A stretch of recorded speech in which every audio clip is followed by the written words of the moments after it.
Just come back to follow up on the sanctions question, or the Assad question.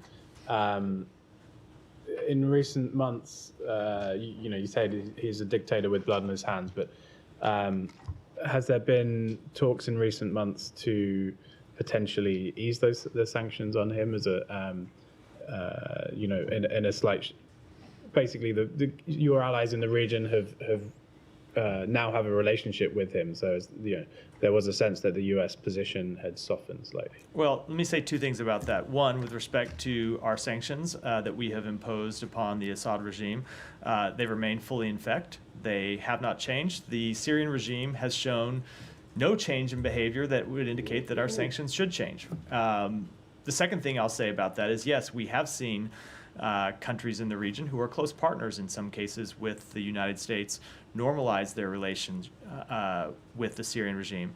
And if you recall, we were quite clear when those governments normalized relations with Syria that we did not think that was a productive step forward, and that countries should not normalize relations with Syria in exchange for no change in behavior by the Syrian regime. And we have seen no change in behavior by the Syrian regime, which is why we objected to those steps when they took place.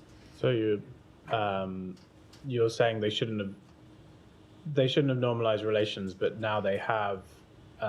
Do you hope that they will push in a specific direction on Assad? Of course, we hope that every country that has influence with the Syrian regime will push for full implementation of UN Security Council Resolution 2254, that will push for the Assad regime to actually engage with its own people, to actually engage in a dialogue and a political process with its own people, instead of continuing to engage in civil war with them. And I think the Caesar Act sanctions have a sunset clause on December 20th. I think that's down to lawmakers to renew that, but what's the administration's position? Will you be asking for those to be renewed? So I can't preview any steps today that we'll take with respect to Congress, but all of our sanctions, including the mandatory sanctions under the Caesar Act, remain fully in effect today. Just to clarify, I think the previous U.S. government position on Assad had been that he has to go. You're saying, he's a dictator with blood on his hands, but you're not outright saying that he should leave. There has been no change in our position with respect to the Syrian regime, but ultimately, we believe that this is a decision for the Syrian people to make, which is why we are calling for a Syrian-led process under the auspices of UN Security Council Resolution 2254 to determine the appropriate path forward for the Syrian government. Yeah, Said, go ahead. Now, you said that countries with influence with the Syrian regime have to use their influence and so on. What about countries with influence over Jabhat Tahrir Sham? That is really a terrorist organization that has emerged from Jabhat al-Nusra, which is basically Al-Qaeda. So what about those countries that basically aid this rebel group that is really terrorist in nature?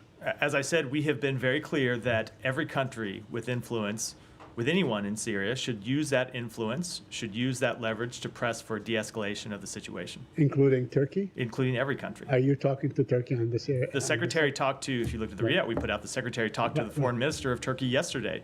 And without getting into a private diplomatic conversation, I can assure you in all of our conversations with countries in the region, we are urging them to use any influence they have to press for de-escalation. Many analysts in the area believe that Turkey, harbors a lot of ambition to basically annex Aleppo and Idlib. They already they occupy about 11% of Syria. They control probably 30% of that. So are you urging Turkey to pull out of Syria? Now, I'm not going to get into private diplomatic conversations. Ultimately, we want to see a path forward for the Syrian people to determine the future of their country. No other country outside of Syria, no other country anywhere in the world. It is a question for the Syrian people and no one else. I want to ask about Gaza, but I'll defer to someone if they want to talk about Syria. Yeah.